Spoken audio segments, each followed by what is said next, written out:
né? Qual é o negócio que eu estou comprando? O que eu vou oferecer para os clientes? Será que eu entendi de fato o que eu estou fazendo? Então, acho que esse é o primeiro ponto. Quando uma franqueadora não consegue transmitir para os franqueados o que de fato é o negócio, simplesmente vende a franquia e deixa ele tocar. Então, quando você compra uma franquia, por mais que você já receba o negócio, um modelo de negócio validado, um modelo de negócio que já foi testado e que já tem todo um processo definido, você tem que pegar aquilo ali, ler, entender e fazer acontecer.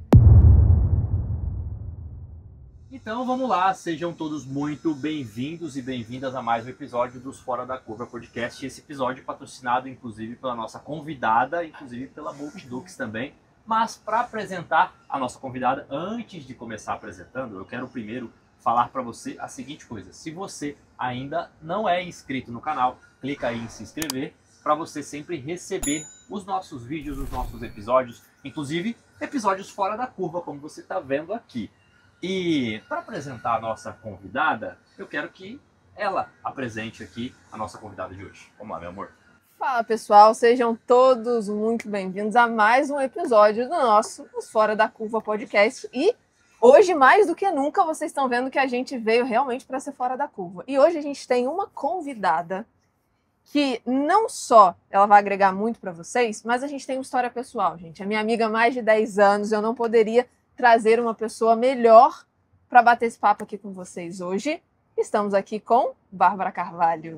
Gente, é uma honra estar presente aqui no podcast.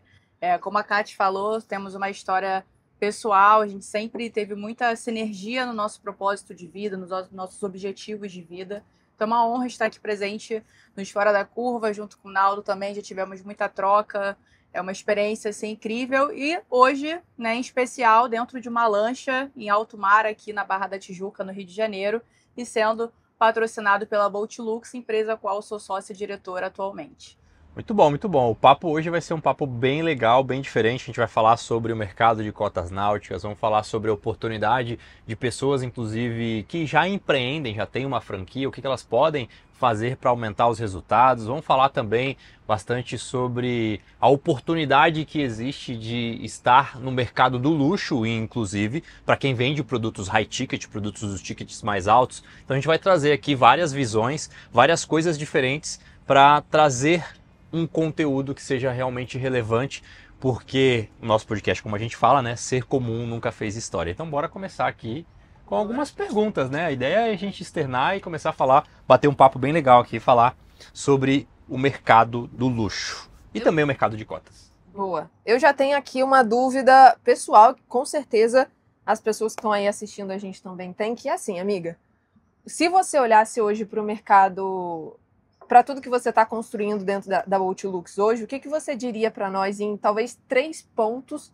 principais para fazer uma empresa que tem ali as suas franquias dar certo? Se você tivesse que enaltecer ali 3 pontos principais, quais pontos seriam esses? Bom, acho que o primeiro ponto é que eu acho que até um diferencial que eu tenho ali na forma de conduzir hoje a rede de franquias da marca, tanto as franquias nacionais quanto as internacionais, que agora estamos abrindo em Miami e Dubai. Eu acho que o primeiro ponto é empatia. Quando você se coloca no lugar do outro, entende a necessidade do outro e como você consegue agregar o negócio, fazer que todo mundo caminhe junto, eu acho que é o principal pilar para que as coisas consigam acontecer e fluir da melhor forma possível. Vocês, com muita honra, palestraram, inclusive, na 5ª edição do Encontro Nacional de Franquias, que ocorreu essa semana aqui no Rio de Janeiro, e vocês conseguiram ver o quão a rede é engajada e alinhada com o propósito da marca. E se eu não tivesse essa empatia, né, essa filosofia que é importante de se ter com os franqueados ali da rede, certamente não estaríamos onde estamos hoje. Então, eu entendo que o primeiro pilar seria a empatia, o segundo pilar seria ali a gestão, o entendimento do negócio, como que você consegue organizar e alavancar o seu negócio, entender toda a forma que deve ser abordado no mercado tão criterioso e que cobra muito, que é o mercado de luxo, principalmente, que a náutica, principalmente, cobra muito isso. E eu acredito que o terceiro pilar seria o relacionamento.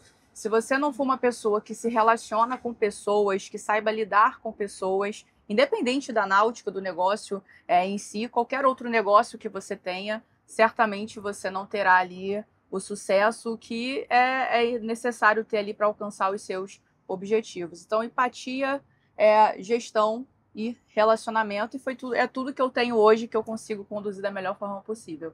Perfeito. Eu achei lindo, assim, realmente, vendo no encontro de franquias, o quanto que todos eles se dão muito bem entre si e o quanto que todos eles se dão muito bem contigo, né? Então, Sim. não tem... Lógico que tem uma questão de hierarquia, mas dá pra ver que eles são muito próximos ali de você, né? Que eles se sentem muito à vontade em comunicar contigo. Não, 100%, né? Eu até brinco que os franqueados estavam ali me elogiando. Eu falei, gente, eu não paguei ninguém para estar aqui me elogiando, porque realmente eu tenho uma relação próxima e eu sempre procuro entender o outro lado e também fazer uma leitura das pessoas. Cada um tem um perfil. Posso ter a mesma situação. Se eu tenho 3 franqueados diferentes, eu vou lidar com cada um de uma forma diferente para no final todos atingirem o mesmo resultado. Perfeito. Muito bom, muito bom. Então a gente falou de empatia, falou de gestão e falou também da questão de relacionamento. E hoje em dia as pessoas elas buscam muito empreender, começar um negócio do zero, ir lá lutar por aquele negócio. E o modelo de franquia ele parece ser algo que ele de uma certa forma encurta alguns caminhos, porque você já pega uma metodologia validada, um produto validado, que já está tendo até um nível de marketing de clientes ali.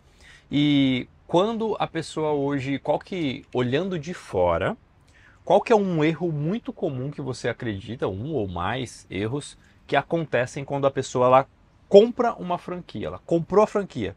Quais são os erros que normalmente acontecem com essa pessoa que acaba fazendo com que essa pessoa não tenha tanto resultado? Assim, eu imagino que tem 2 lados, né? Acho que um lado seria talvez da pessoa que está comprando a franquia ainda não está entendendo o que ela quer de fato na vida dela. De repente, ela não entender ainda, pessoa que está tirando para todos os lados e no final não está tirando para lugar nenhum, né? No final não está chegando a lugar nenhum. Então, quando você compra uma franquia, por mais que você já receba o negócio, um modelo de negócio validado, um modelo de negócio que já foi testado e que já tem todo um processo definido, você tem que pegar aquilo ali, ler, entender e fazer acontecer. Né? Então, existe também muito a capacidade do outro lado, do franqueado, de entender o que ele está comprando. Né? Qual é o negócio que eu estou comprando? O que eu vou oferecer para os clientes? Será que eu entendi de fato o que eu estou fazendo? Então, acho que esse é o primeiro ponto. E o segundo ponto é quando uma franqueadora não consegue transmitir para os franqueados o que de fato é o negócio. Simplesmente vende a franquia e deixa ele tocar. Que é exatamente o diferencial que eu vejo hoje, que eu tenho não só sendo sócia da Bolt Lux, mas também eu como profissional que eu procuro sempre trazer um franqueado, explicar, fazer 3, 4, 5 reuniões ali que sejam necessárias para no final eu entender que eu vou ter um franqueado qualificado. Eu sempre falo que eu poderia ter o dobro de franqueados que eu tenho hoje na marca, mas eu prezo muito pela qualidade do franqueado que eu estou captando. Então eu não quero ter quantidade, eu quero ter qualidade, e isso hoje a Bolt Lux ela consegue ter muito sucesso na rede de franquias até por conta disso. Boa, boa, boa. E qual que você sente que é um grande diferencial do teu modelo, do modelo que vocês usam hoje, para os outros modelos de mercado? Inicialmente o back-office que eu ofereço como franqueadora, eu não exijo que um franqueado ele tenha um escritório físico, eu não exijo que ele tenha uma equipe de 5, 10 colaboradores, ele não precisa ter estoque físico de produtos, porque isso também é alguma exigência de algumas redes. Então, o meu modelo de negócio ele é muito voltado para custo fixo reduzido e uma receita altamente rentável, visto que eu tenho 3 fontes de receita para um franqueado. Então, a margem de lucro que o franqueado ele possui, ele consegue ter uma rentabilidade muito boa. Né? O nosso payback médio ali, de retorno de investimento fica na casa de 6 meses a 1 ano. Né? Então, dependendo até do relacionamento que o franqueado tenha na região dele, ele consegue até reduzir esse tempo. Então, inicialmente, o payback, todo o modelo de negócio voltado para um payback reduzido, um back-office que eu tenho toda a minha equipe fornece o insumo, o que o franqueado precisa. Então, o franqueado na ponta não precisa contratar funcionário. Obviamente, quando chega a um certo tamanho de operação é necessário, mas ele consegue ter um custo fixo enxuto. E o principal, a franqueadora, ela joga junto. Uma franqueadora da Bolt Lux, ela joga junto com o franqueado. Se ele teve prejuízo em uma embarcação, eu entro no prejuízo com ele. Se ele teve um lucro, eu entro no lucro. Então, assim, questão de royalties, quando eu cobro, eu sempre entro junto com o franqueado na negociação para entender a operação e a gente jogar junto para realmente a rede ficar bem sólida. Muito bom. E hoje, olhando para os franqueados que você tem, porque a gente até estava conversando sobre isso, né? Cada um tem a sua personalidade, cada um tem o seu diferencial ali, né? Tem o seu jeitinho. O que você diria que todos eles têm como padrão para ser um bom franqueado, assim? Porque eu penso assim que às vezes é uma pessoa que está no CLT, que está pensando em empreender, e aí como o modelo de franquias é muito mais fácil, já vem de algo validado, ele já vai por ali, ao invés de montar um negócio próprio. Então eu vejo a franquia mais como esse facilitador, né? No sentido de que a pessoa não vai ter que tirar algo 100% do zero. Se você tivesse que falar ali um padrão do que é o perfil de uma pessoa que de fato vai ter sucesso tendo uma franquia ali, como que seria mais ou menos esse perfil? Geralmente o perfil de um franqueado ali ideal começa para um cara que seja muito determinado e seja uma pessoa, né, seja homem ou mulher, temos franqueadas também. Estou na meta de aumentar, inclusive, o número de franqueadas e o número de cotistas mulheres, porque a náutica, ela querendo ou não, é um ambiente muito mais masculino. Então é uma meta minha pessoal, inclusive, mudar esse cenário da náutica. Mas hoje o perfil de franqueado eu vejo muito o cara que sabe se relacionar ou a mulher que sabe se relacionar na ponta.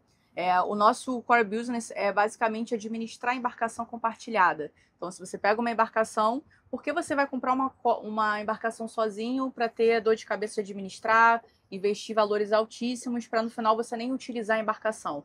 O modelo de cotas ele vem justamente para quebrar esse paradigma. Então, você compra uma cota com um custo reduzido, você consegue ter o custo fixo mensal daquela embarcação reduzido em até 85%, e o melhor, ter uma administradora administrando aquela embarcação para você, só que tudo isso no formato compartilhado. Então, a gente tem configurações de embarcações de 4, 5, até 10 proprietários, dependendo. Então, o franqueado, ele precisa ter um jogo de cintura, ele precisa saber lidar com o cliente na ponta. Você administrar uma embarcação de 6 donos, são 6 pessoas diferentes, são 6 pessoas criteriosas, cada uma com a sua exigência.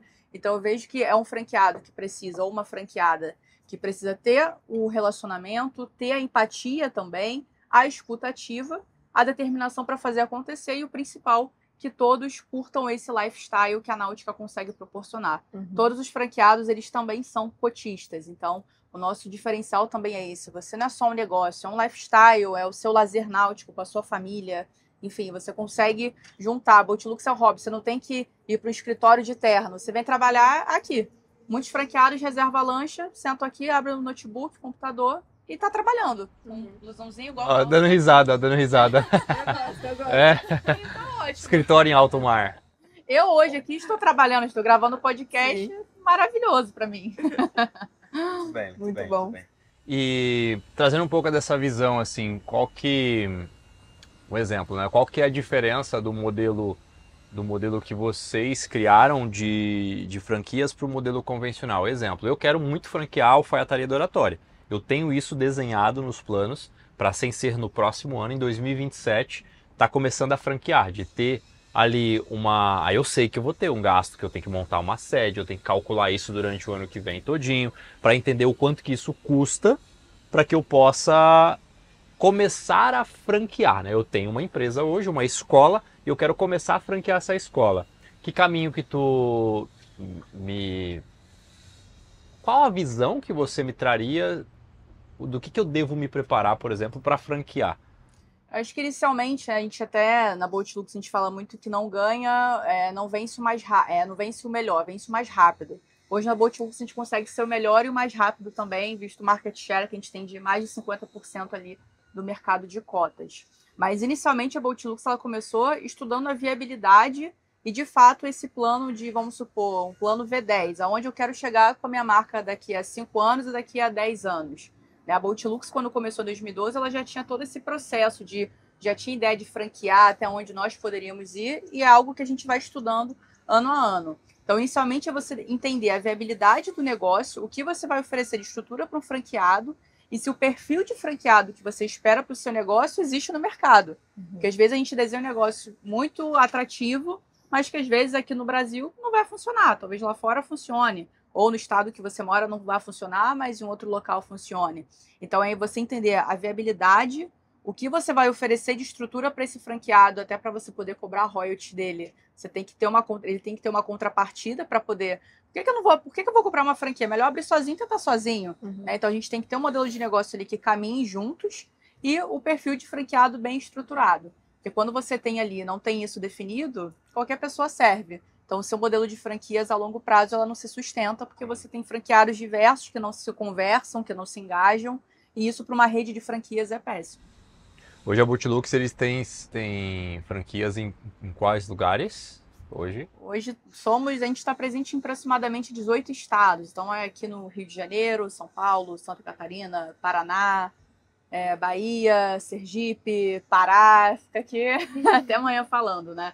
Mas em questões de números, hoje a Boatylux está presente em cerca de 85 marinas em território nacional, cerca de 517 embarcações administradas, inclusive essa semana vocês comemoraram com a gente esse marco histórico de 500 embarcações, e mais de 3.600 cotas gerenciadas. Ou seja, eu tenho 3.600 pessoas que ou já estavam na náutica sendo donos sozinhos e entenderam que o compartilhamento é uma forma muito mais inteligente de se investir e ter o seu lazer, você conseguir ter até mais lazer do que se você fosse dono sozinho, e pessoas também que não tinham noção da náutica, que não conheciam, que nem imaginavam ter uma embarcação, e a cota náutica ela conseguiu proporcionar isso para esse cliente. Boa, legal. Bom. Entrando agora talvez um pouquinho mais num outro assunto do mercado do luxo em si, né, dos clientes que vocês buscam, até porque eu e o Naldo, a gente não trabalha diretamente com o mercado de luxo, mas a gente vende também produtos ali um pouco mais alto que atingem um público mais qualificado. Eu tenho certeza que muitos da galera que está assistindo a gente aqui, às vezes vendem produtos mais caros também e às vezes tem dificuldade de vender produtos mais caros, enfim. Como que você tem enxergado hoje esse mercado do luxo, assim? Quais são os critérios que esses clientes estão tendo cada vez mais? O que você tem percebido aí lidando com essas pessoas que têm um poder aquisitivo mais alto e que estão investindo assim em coisas mais caras? Assim, eu imagino que o número até de milionários vem crescendo ali de forma progressiva. Estamos muito longe ainda de certos países, se for fazer uma comparação. Mas a economia ela tem também favorecido em muitos outros negócios que antes não favorecia tanto. Então eu vejo que é um mercado que tem muita gente jovem também se tornando milionário.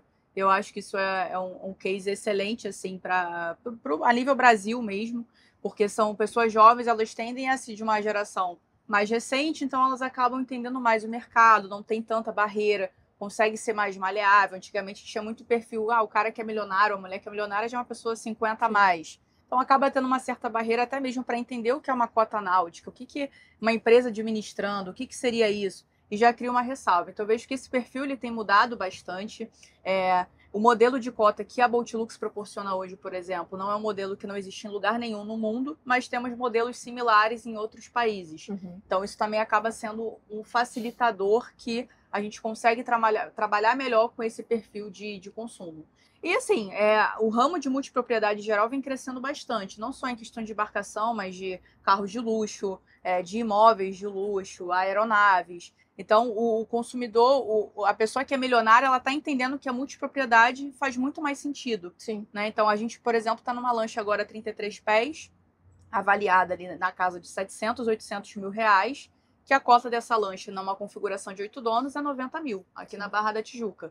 Então, ele pode dar uma entrada, parcelar em 8 vezes. Por que ele vai gastar 800 mil comprando sozinho se ele pode ter uma cota, vai conseguir usufruir, ter o custo reduzido, e o saldo que ele teria ali para gastar para pagar uma lancha sozinho, ele investe. Ele compra um outro negócio, ele abre uma nova empresa e ele consegue alavancar o patrimônio. Então, a gente fala muito desse investimento financeiro e hoje vejo que esse público A mais, vamos dizer assim, já entendeu esse conceito e está cada vez mais entrando no nosso mercado. Sim, perfeito, porque aí eu acho que eles estão entendendo que essa questão de multipropriedade não é sobre economizar, né? No final das contas, não é, eu vou atingir um público que não tem condição financeira. É muito pelo contrário, eu vou atingir o público que tem condição financeira, mas também tem inteligência suficiente para perceber que não faz sentido ele investir aquele dinheiro naquele lugar. Inicialmente tinha um pouco dessa barreira, a cota é para quem não tem grana, cota para quem não consegue. Não, a cota é até mais para quem entende que é realmente uma lancha de 800, a cota está 100 mil, né, basicamente, sim. 700 mil eu vou pegar e vou investir em outro negócio.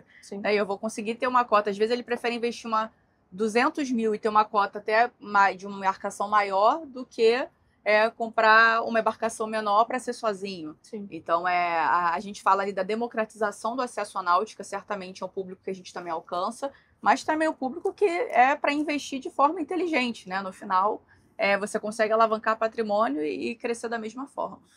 Você falou de alguns números bem interessantes ali, que é da oportunidade desse mercado, né? Você falou que tem... Fala um pouco sobre aqueles números que você falou, do tanto de embarcações que tem versus as pessoas com as cartas, né? A liberação para condução dessas embarcações versus o tanto de cotista que tem.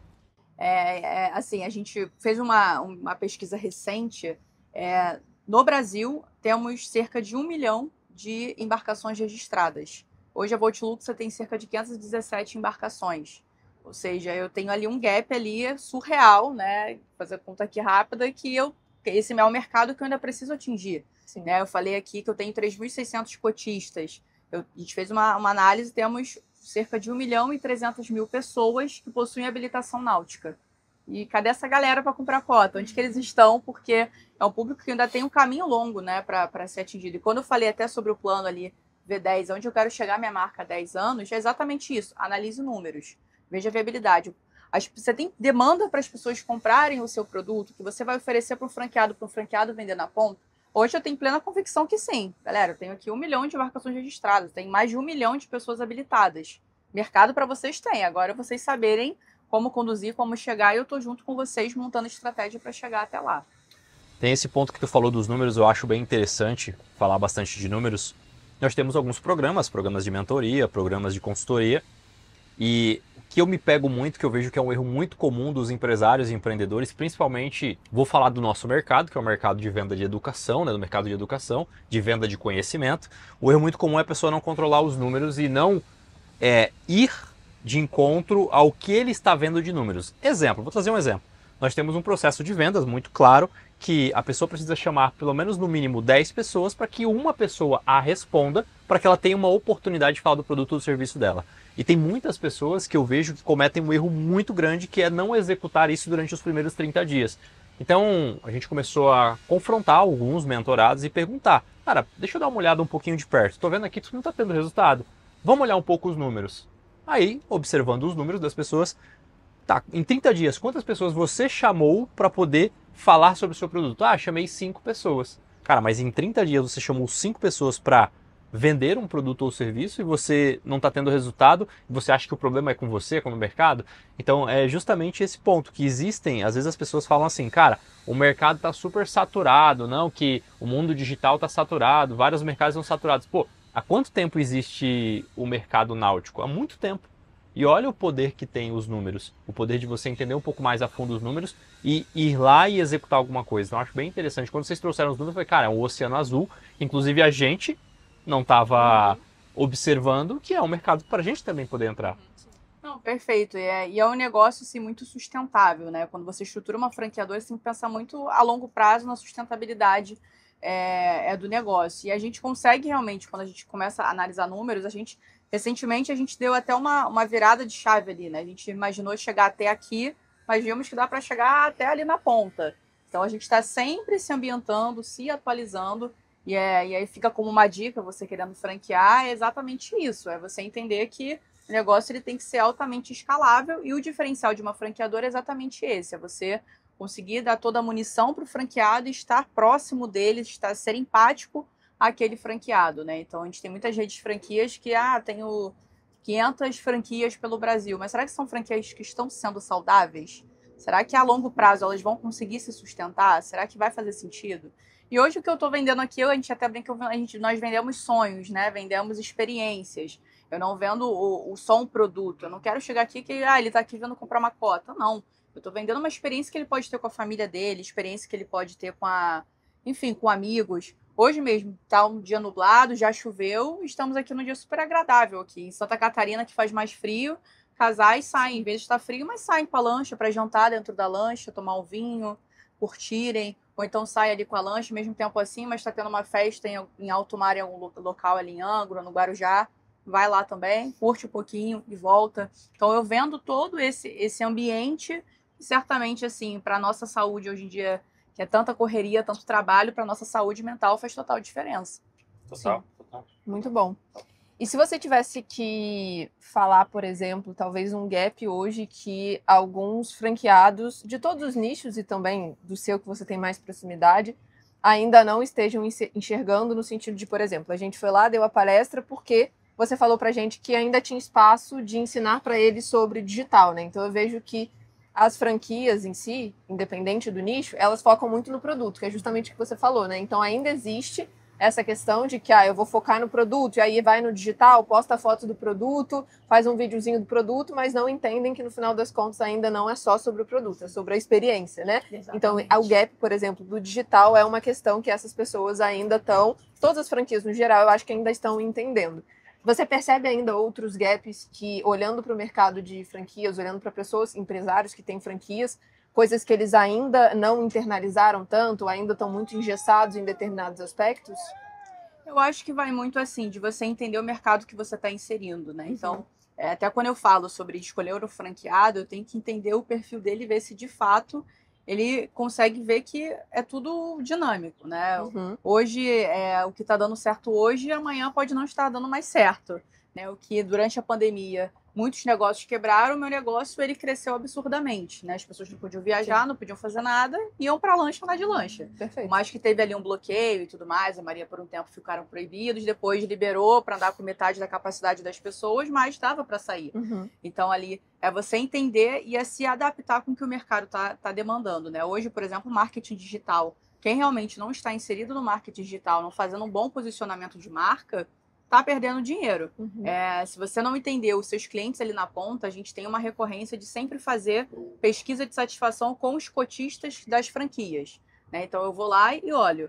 Quando eu vejo que tem uma franquia que está tendo muito mais detrator do que promotor, é um sinal de alerta para mim. Sim. Não só como franqueadora, mas também por entender que eu estou perdendo dinheiro ali com aqueles clientes. Quantos clientes daqueles não poderiam estar indicando outros clientes para a franquia, poderiam estar fazendo uma ação ali. Muitos clientes que são promotores vêm aqui, saem, vão fazer vídeo, não sei o que, marca ali a franquia. Isso gera uma divulgação, isso gera um posicionamento muito assertivo. Então, eu acho que tem um pouco daquelas pessoas que olham muito para que é o produto, mas esquece que tem um mundo ali de oportunidades para elas abraçarem. Tá, tô focado tanto em vender a cota dessa lancha, mas será que os cotistas dessa lancha estão satisfeitos? Às vezes, a última cota dessa lancha para vender tá dentro do ambiente dos cotistas que eu já tenho, Sim. sabe? Então, e fora, será que eu tô fazendo um posicionamento bom de mercado? Será que eu tô fazendo ali uma ação, um evento presencial ali para os cotistas? Será que eu já agradei esses meus clientes? Então, às vezes eu acho que falta um pouco dessa conscientização. Vende a cota e sai. Só vendi a cota, acabou. Não fala mais com o cliente. Não, você tem todo um pós ali, todo um cuidado, um afeto que é necessário, e eu sei que eu consigo doutrinar os franqueados muito bem nisso, né? E quando um não faz isso, eu dou uma puxada de orelha, mas eu pego na mão e vou junto. Eu não chego ali sendo incisiva, vou multar, nada disso. Eu chego junto, o caminho é esse, não o que você fez, aprende e vamos juntos, porque assim a gente consegue crescer mais rápido. Boa. Esse negócio de até mesmo aprofundar na questão de vendas dos próprios já clientes internos, né? Que é essa questão que você falou, de acompanhar o seu cliente que já está ali, buscar o follow-up, buscar alguma coisa que seja interessante. Existem alguns números, eu não sei quais são os exatos números, mas é mais ou menos assim, que de todos os seus clientes, pelo menos de 10 a 20% deles pagaria o dobro do que ele já paga para você hoje por uma simples personalização. Alguma coisa de diferencial que você poderia entregar para ele. Então não é só o upgrade do produto, mas às vezes é você incrementar uma experiência diferente. Por mais que você já sou dono de uma franquia, já tenho os meus cotistas lá. Talvez uma pequena experiência que você vai colocar, às vezes num micro evento, num jantar, esses clientes às vezes pagariam R$1.000, R$1.500 para participar de algo mais seleto que tire ele do senso comum e pagaria um pouco mais caro por isso. Então, às vezes a gente fica tão inquieto, querendo um dinheiro novo, querendo um cliente novo, que esquece de cuidar do cliente interno, daquela pessoa que já consome alguns produtos.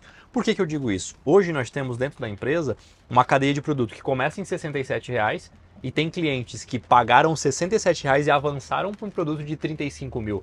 Então às vezes a gente acha que só porque ele pagou barato naquele, ele não vai fazer a ascensão para pagar um mais caro. Nós já tivemos esses casos.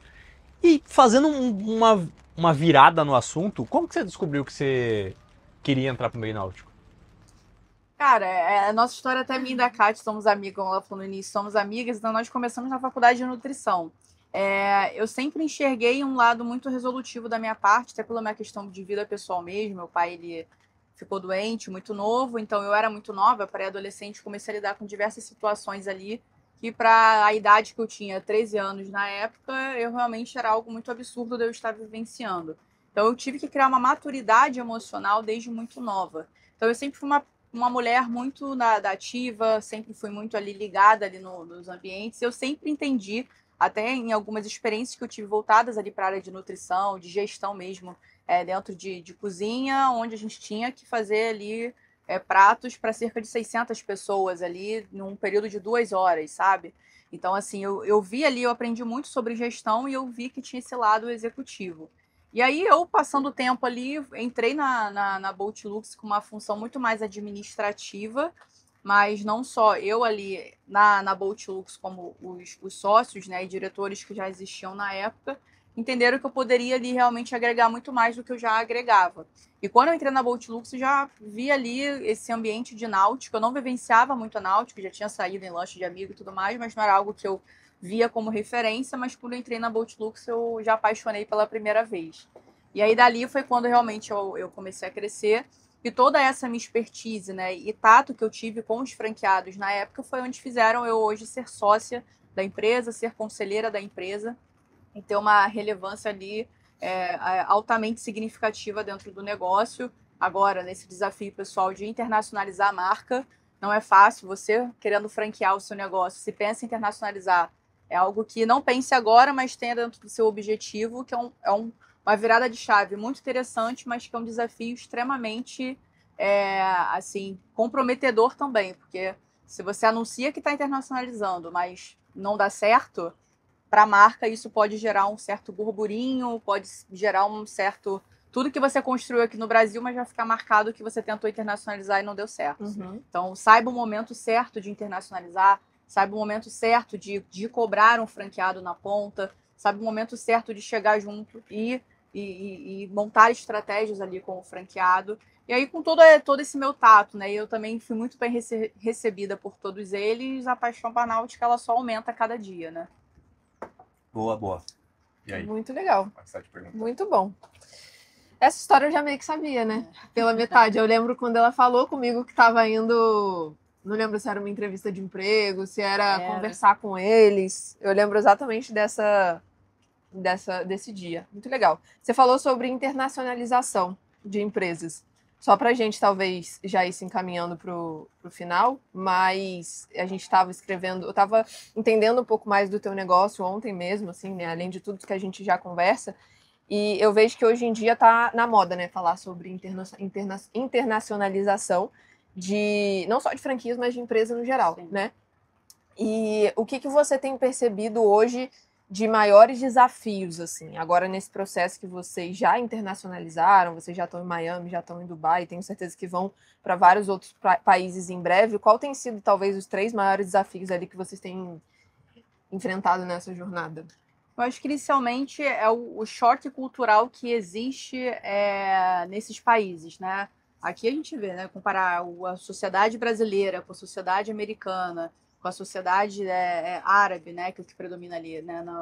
Em Dubai, você vê que são 3 culturas totalmente diferentes. Então, assim, o choque cultural, a comunicação diferenciada que você precisa ter, porque para eu vender uma cota aqui, nós tivemos muitas barreiras no início, né? A Bolt Lux começou em 2012 e a gente teve muita barreira para difundir o conceito.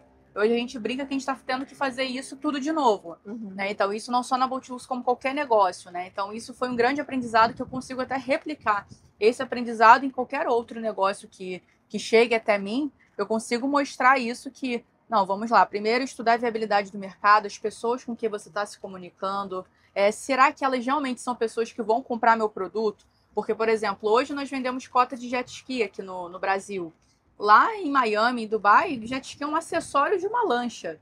Em Dubai, das 12 marinas, uma tem jet ski que é para aluguel. As outras 11 nem vaga de jet ski eles oferecem. Uhum. Porque o jet ski está dentro ali da lancha acoplada, ali na lancha de 60 pés ali do dono. Então, assim, primeiro você... o que a gente viu, né, que tem muita dificuldade, esse choque cultural, Depois, qual é a comunicação que eu vou falar? Tá, eu já entendi que são pessoas diferentes. E qual é a comunicação que eu vou abordar ali agora com eles? E a terceira forma o desafio é a economia. Né? Você entender que lá é uma economia muito mais facilitada, é um ambiente financeiro muito mais próspero, né? Um ambiente muito mais próspero. Mas você entender, será que eu agora também, como franqueadora, e o franqueado lá na ponta, ele está preparado para estar num ambiente desse? Uhum. Será que ele realmente vai conseguir suprir a demanda? Né? A mesma coisa que eu pegar uma pessoa aqui que, sei lá, CLT, que ganhava ali, sei lá, R$2.000, não teve nenhuma faculdade, não teve muito aprendizado. Será que ele vai saber conversar com uma pessoa que quer comprar uma cota de 100 mil? Sim. Então, quando chegamos lá, foi algo que a gente começou a entender. Então, quando eu falei, não, vamos internacionalizar, vamos fazer, mas esse estudo vem sendo feito há pelo menos 2, 3 anos. Uhum. E aí agora foi quando a gente viu que era o momento certo de avançar, captar o franqueado bom, que a gente via como referência, que entraria nisso. Então, o choque cultural, a comunicação, o ambiente que você está posicionando a marca, são três desafios e são 3 pontos que você vai ter que estudar muito antes de começar qualquer operação ali na região. Perfeito. Legal. Perfeito. Muito bem. E como é que quais são os seus próximos passos profissionais hoje? Como é que tá aí? Bolt Lux e também E Bárbara. Bárbara, empresária, empreendedora. Sim. Hoje eu tenho alguns projetos ali com alguns sócios ainda sendo bem estruturados, mas hoje eu estou caminhando para esse lado até muito pela influência da Kátia, né? Sempre ficou no meu ouvido, eu falei, tá bom, vamos. Mas muito voltado para esse lado, que foi todo o assunto aqui, inclusive aqui na mesa. Como que um franqueado ele consegue escalar o negócio dele? Será que como ele consegue montar estratégias para poder sair de onde ele está agora e chegar até aqui? Sair do ponto A e chegar ao ponto B.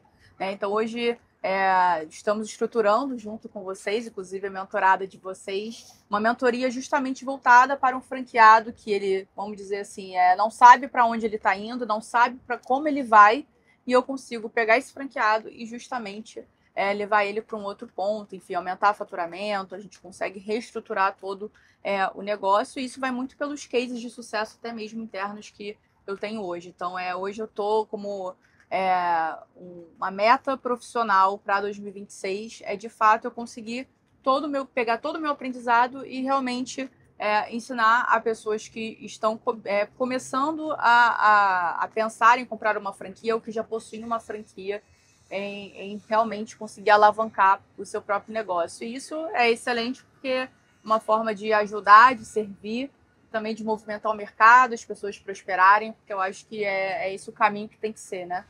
Sim.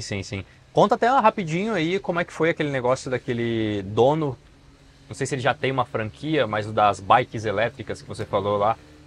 Sim, uma dificuldade que ele tem, né? Ele é um franqueador, na verdade, ele montou um negócio de bicicleta elétrica e ele começou a vender franquia. E aí ele vendeu a primeira, vendeu a segunda e agora ele chegou ali a 40 franquias, porém agora ele está perdido. Ele não sabe, tá, agora como que eu sustento isso aqui? Eu vou para onde? Eu quero expandir, mas como que eu vou conseguir sustentar? Eu já não estou conseguindo sustentar essas 40 franquias que eu tenho hoje. Aí é justamente o ponto que eu falo. Tenha um plano bem estruturado e tendo a viabilidade de mercado, até onde você quer chegar. E se o que você está oferecendo de estrutura para um franqueado é sustentável e você vai conseguir manter isso a longo prazo, né? Para não cair exatamente nesse problema, que eu sei conduzir muito bem, porque hoje são mais de 50 franquias aqui no Brasil, abrindo 2 internacionais.